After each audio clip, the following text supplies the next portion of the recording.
we were talking about being in person, and I actually had my first in-person post-COVID experience this week, and shared a couple of tips. One being when someone doesn't want to wear a mask,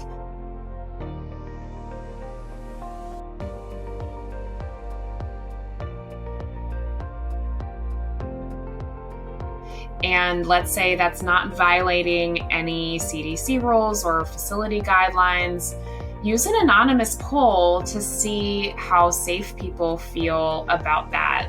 We had a situation where 2 people actually didn't feel safe and they did not speak up, but they responded to, we did a Menti, which you can still do in person on your cell phone. We did a Menti poll, or you could say, everyone write down a sticky note, yay or nay, and hand it to the facilitator.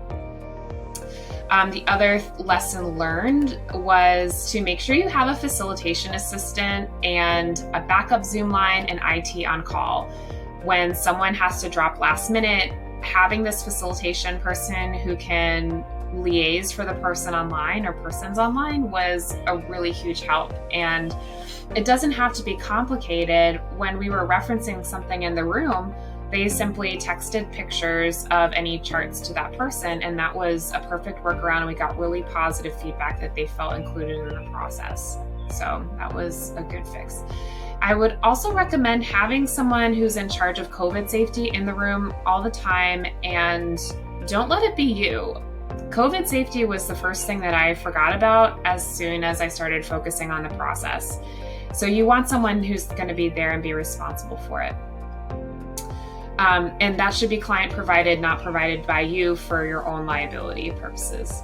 An idea came up to do more meetings outside, such as by a lake or in a park, and actually have some walking meetings, and it could be a really nice way to create a retreat. And then in a lot of ways, if you have to postpone because someone's sick, or it rains, then you're just having a backup rain date as opposed to having to coordinate all this technology. I hope Brian watches this. I gave him a lot of credit for coming up with the Menti anonymous poll idea, so we thought it'd be funny to always have a Brian in your pocket. Brian Terrell is my colleague from Lizard Brain.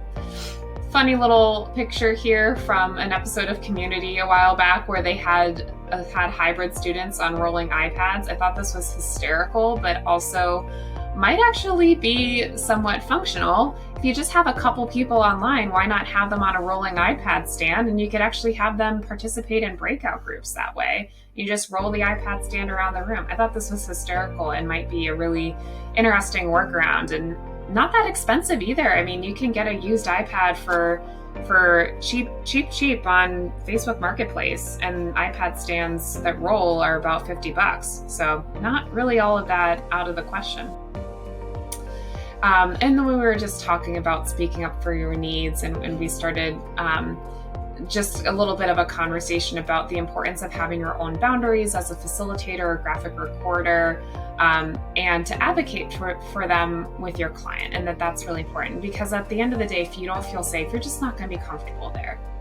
So that's a little summary. And Greg, if you watch this, it was a random side note that we were talking about graphic recording on cutouts. So that's why you were referenced in this photo. But that's a summary of our coffee chat today.